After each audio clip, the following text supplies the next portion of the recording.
সেদিন প্রথমবার আমার ছেলের চোখে জল এসেছিল।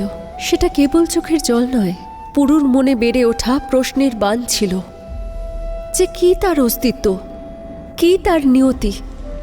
যদি সে আমার স্বর বুঝতে পারত তাহলে আমি ওকে বলতাম যে যেই জলের ধারায় সে তার অস্ত্র লুকোচ্ছে সেই ধারার তীরেই সে তার অস্তিত্ব খুঁজে পাবে।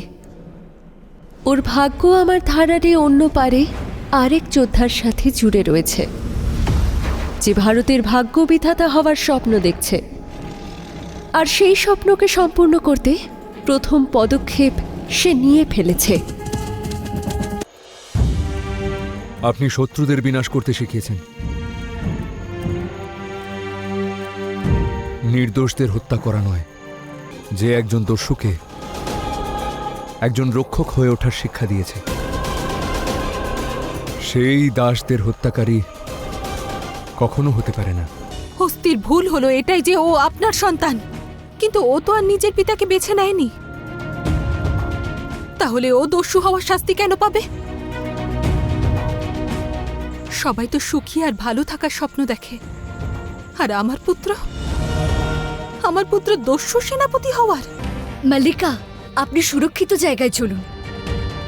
মৃত্যু লুকিয়ে পড়লে নয়, সামনে গিয়ে দাঁড়ালে দূরে পালায় বোকা কথাকার।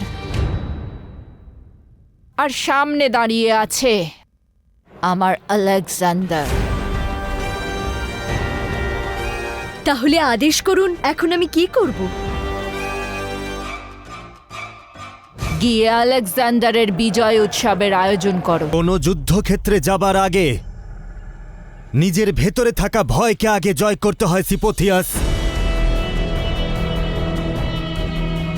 যদি ওই সৈন্যবাহিনী দেখে তোমাদের মনে হয় যে সমুদ্রের ঢেউ তোমাদেরকে শেষ করে দিতে আসছে, তাহলে এটা সত্যি, কিন্তু অর্ধেক। আর বাকি অর্ধেক সত্যি হলো এটা যে তোমরা হলে সেই পাথরের দেওয়াল যার সামনে এসে বড় বড় ঝড়ও তার মাথা নত করতে বাধ্য হয়। অস্ত্র তুলতে পারবে না। আমি কি পৌরব রাষ্ট্রে যেতে পারি? মানুষ নিজের নিয়তির সঙ্গে লড়াই করতে পারে, কিন্তু কখনো জিততে পারে না। এখানে যা কিছু হয়েছে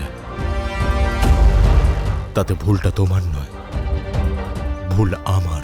তোমাকে এই গোটা পৃথিবীর ভাগ্য বিধাতা হতে হবে।